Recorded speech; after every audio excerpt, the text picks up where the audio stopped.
Here are 10 ways you can tell if your cortisol levels are off and you may have adrenal fatigue. Number 1, you get... Is adrenal fatigue real? The answer is yes, no, sort of, so let's talk about it. I guess the best place to start with this video is simply just the title.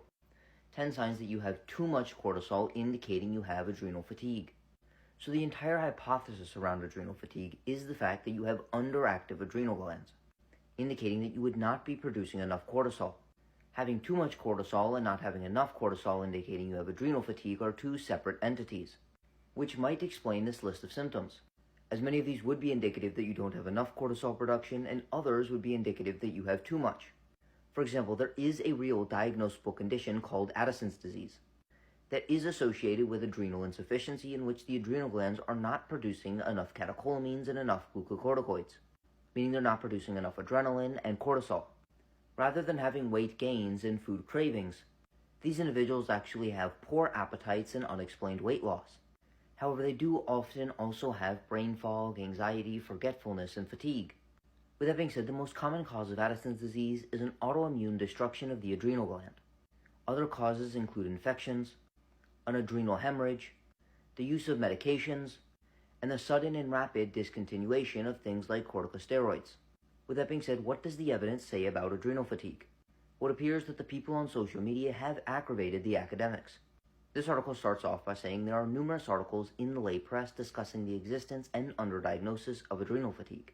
Proponents of adrenal fatigue state that millions of people have underactive adrenal glands due to repeated stressors resulting in numerous non-specific symptoms, including fatigue, insomnia, joint pain, weight gain, and others. But the current evidence does not support the existence of adrenal fatigue or the usefulness of supplements to support adrenal function. Another large systematic review with a very provocative title states that adrenal fatigue does not exist.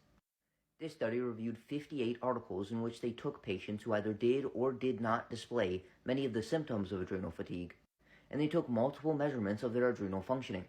And for essentially every single adrenal function test, most of the patients studied had the same adrenal function, some had slightly lower adrenal function, and some had slightly higher adrenal function.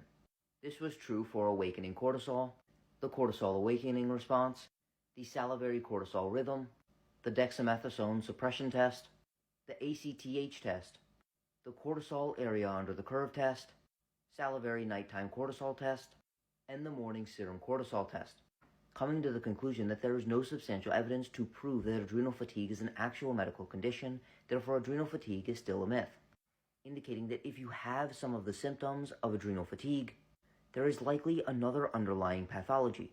For example, many of the commenters stated that these symptoms align perfectly with their ADHD symptoms, or their combination of ADHD and a very taxing job. There are two final points that I think are important. Addison's disease is real, and it may result in things like fatigue, poor appetite, chronic abdominal pain, weight loss, dehydration, confusion, refractory hypotension, and shock. So if you do truly demonstrate with these symptoms, it would be very important to go talk to your doctor. But if you have some or all of these symptoms, it's likely very important to talk to your doctor, but the likelihood that you have adrenal insufficiency is very low, but not impossible. The last thing I'll mention is overtraining.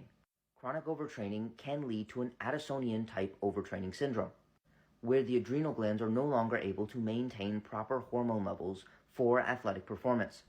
However, this almost only occurs in high-level athletes performing 4 to 6 hours every single day of high-intensity exercise, typically training for endurance sports like swimming, triathlon, road cycling, and rowing. And the way that researchers induce this is by taking a normally high training volume and multiplying it by 6-fold. So if you are a high-level athlete and you are training with extreme training volumes, reducing your training volume back to normal or even higher than normal levels is the way to get out of this Addisonian-type overtraining syndrome.